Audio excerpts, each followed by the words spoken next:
अस्सलाम वालेकुम नाज़रीन, आप देख रहे हैं ZH न्यूज़ में हूँ ज़हीर अहमद। नाज़रीन तीन चार इशूज़ के ऊपर बात करेंगे। इमरान खान साहब के ऊपर इसराइली लॉबी एजेंट और पता नहीं क्या क्या इल्ज़ाम लगा, उसके ऊपर बात करेंगे। नवाज शरीफ साहब के वापस आने की मुबैना तौर पर एक दो तारीखें सामने आई हैं, वो कौन सी हैं उसके ऊपर बात करेंगे। और इसके साथ साथ एक वकील हैं रीमा उमर साहिबा, उन्होंने एक अहम बात की है, वो किस हवाले से अहम है उसके ऊपर बात करेंगे। लेकिन इन तमाम चीज़ों पर जाने से पहले हम मौलाना फजल रहमान साहब के हवाले से बात करेंगे। उन्होंने एक तो ये कहा है कि जो हम हुकूमत लेने के हक में नहीं थे, जिस तरह उन्होंने साफियों से बातें करते हुए कहा, और उसमें उन्होंने कहा कि ये जरदारी साहब की जो थी सजेशन थी, तो मौलाना साहब बड़ी खूबसूरती के साथ जरदारी साहब के ऊपर थोप रहे हैं सारा कुछ, कि जरदारी साहब की अदम एतमाद लाने की वो थी। जरदारी साहब वो हैं जो आपसे लेक्चर लेते रहे हैं। उन्होंने 2009-10 में बयान का दिया था कि सियासत में मुझे अगर समझ ना आए तो आप इतनी आसानी के साथ मौलाना फजल रहमान साहब और ये सारे मिलके चूरियां भी खाते रहे, वजारतें भी लेके रखी सारा कुछ, और फिर क्या आप ये कहना कि जरदारी साहब के कहने पर ली थी या एक मिस्टेक थी हमारी सियासी तौर पर, तो जाहिर है वो जरदारी साहब के ऊपर मौलाना साहब को गुस्सा है। इस वजह से उस टाइम नहीं बोले, कभी नहीं बोले। अब जब इलेक्शन भी करीब आ रहा है तो अब ये चीज़ें खुलकर सामने आ रही हैं कि किस किस तरीके से एक दूसरे के साथ इख्तलाफ करके चीज़ों को गिड़मिड़ किया जा रहा है। दूसरा, मौलाना फजल रहमान साहब ने एक और अहम बात की है, वो ये है कि वो कहते हैं कि बहुत जल्द हम जो थे स्ट्रीट पावर के जरिए, ये डॉन के अंदर खबर छपी है के अंदर जो बात हुई है, मुलाकात जो शहबाज शरीफ साहब से मौलाना साहब की, कि हम स्ट्रीट पावर के जरिए आने के उसमें थे। तो जरदारी साहब ने जब ये सजेशन दी अदम एतमाद की, तो बहुत जल्द सूनर और लेटर ये पता चलेगा कि अदम एतमाद के पीछे कौन कौन सी पावर्स मुलव्वस थी।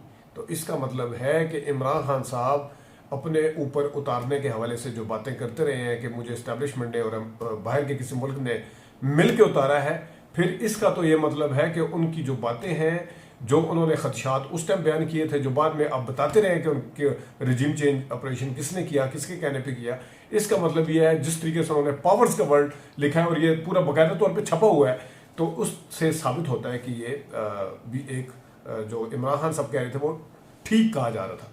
दूसरे नंबर पर नवाज शरीफ साहब की वापसी के हवाले से, जैसा सबको पता है कि उनकी वापसी के लिए टाइम बड़ा शॉर्ट है।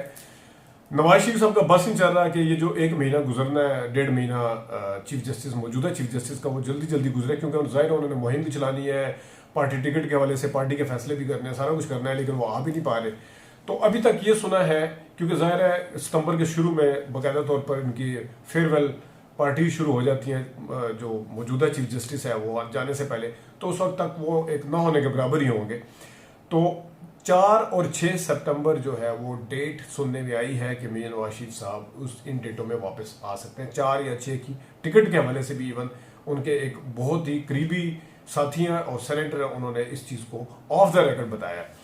अच्छा, अब आते हैं ज़रा इसराइल के हवाले से बात कर लेते हैं थोड़ी सी। जो आज शेरी रहमान साहिबा ने, बिल्कुल मैं इसलिए जोर दे रहा हूँ, पीपल्स पार्टी की शेरी रहमान साहिबा ने और अता तारन साहब ने मिलकर की, और इसराइली एजेंट यहूदी पता नहीं क्या क्या इल्ज़ाम, लॉबिंग का इल्ज़ाम लगाया। अच्छा, इसमें पहली बात तो ये है कि ये नुक्ता अपनी जगह पर दुरुस्त है कि वो वाला मुल्क जो खुद बुनियादी हकूक़ की पामाली करता है, वो इस चीज़ के ऊपर कैसे बात कर सकता है, ये बिल्कुल ठीक है। लेकिन उनके मंदूब ने जहां और बातें की हैं, वो वहां पे आज, क्योंकि मुजीबर रहमान शामी ने भी इसके ऊपर डिस्कस किया, और मुजीबर रहमान शामी साहब के प्रोग्राम के अंदर जो चीज़ें उन्होंने डिस्कस की हैं, उन्होंने भी इसी नुक्ते को उठाया कि हमें खुद देखना पड़ेगा कि हमारे यहाँ अगर कोई बुनियादी हकूक़ की पामाली हो रही है, हमें खुद इस चीज़ को एड्रेस करना चाहिए कि कहीं किसी को गिरफ्तार किया गया है, नाजायज़ तो नहीं किया गया। ये उन्होंने आज मुजीबर रहमान शामी साहब ने कहा है।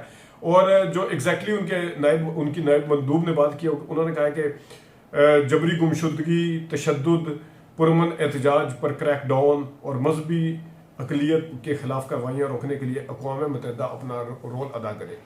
तो ये कह देना कि इमरान खान बुनियादी हकूक़ की पामाली हो रही है नहीं हो रही, इसमें इसराइल वगैरह को अगर उसने कोई किसी चीज़ को हाईलाइट किया, उनके मंदूब ने सिर्फ ये सीधा कह देना कि और इसने कहा है लिहाजा ये गलत है, ये भी गलत है, ये अप्रोच भी गलत है। और अगर हम भी उनके हाँ हकूक़ की पामाली की बात करते हैं कि वो करता है, तो वो भी ज़ाहिर है किसी भी जगह पे इंसानी बुनियादी हकूक़ की पामाली की बात, इसको इमरान खान साहब के साथ जोड़ना कि वो यहूदी लॉबी पता नहीं वो हमदर्दी आएगी और ये आएगा। तो आपको याद होगा कमरान खान साहब ने इमरान खान का दुनिया चैनल पे इंटरव्यू किया था, वो ज़्यादा पुराना नहीं, आप देख भी सकते हैं। उसमें उन्होंने इस हवाले से सवाल भी किया था इसराइल के हवाले से।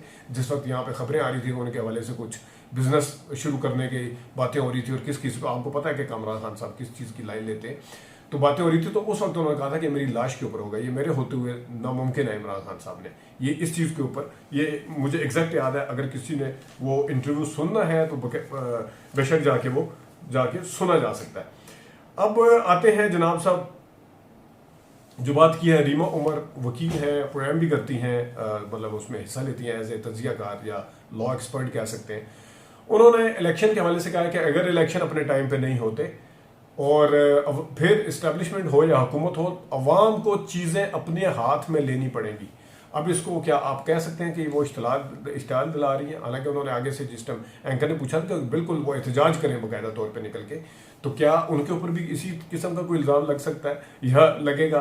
तो इलेक्शन के हवाले से जब उन्होंने कहा कि अवाम के हवाले से ये जो मैसेज है ये क्यों मैं दे रहा हूँ, इसके हवाले से आप सोच सकते हैं कि इमरान खान साहब ने जो तकरीरें पहले की थी उसके हवाले से वो क्या क्या कहते रहे हैं, और जिसके हवाले बाद उन्हें सियासी जमातों ने भी फितना कहना शुरू कर दिया था। तो क्या ये भी फितने के ब्रैकेट में आएंगी और उसमें इनको भी काउंट किया जाएगा? ये है अहम केस तोशाखाना का है। इसके हवाले से जो पता चलेगा अब, यानी कि बुध वाले दिन के उसमें इस्लामाबाद हाई कोर्ट क्या करती है उसके ऊपर, क्योंकि सुप्रीम कोर्ट का फॉर्म तो आगे है ही है। लेकिन कुछ लोगों का मानना यह है कि जिस दिन से IMF की टीम मिलके गई है, अगरचे इलेक्शन कमीशन ने इमरान खान की और फवाद चौधरी की जमानत, नाकाबिल जमानत वारंट वो जारी किया है, लेकिन इसके बावजूद भी कुछ लोग ये कह रहे हैं कि इमरान खान को IMF की मीटिंग के बाद से कुछ थोड़ी सी रिलैक्सेशन मिलने का इम्कान है। ये कुछ बातें थी जो आपसे करनी थी। अपना ख्याल रखिएगा। अभी तक के लिए इतनी इजाज़त दीजिए। अल्लाह हाफ़िज़।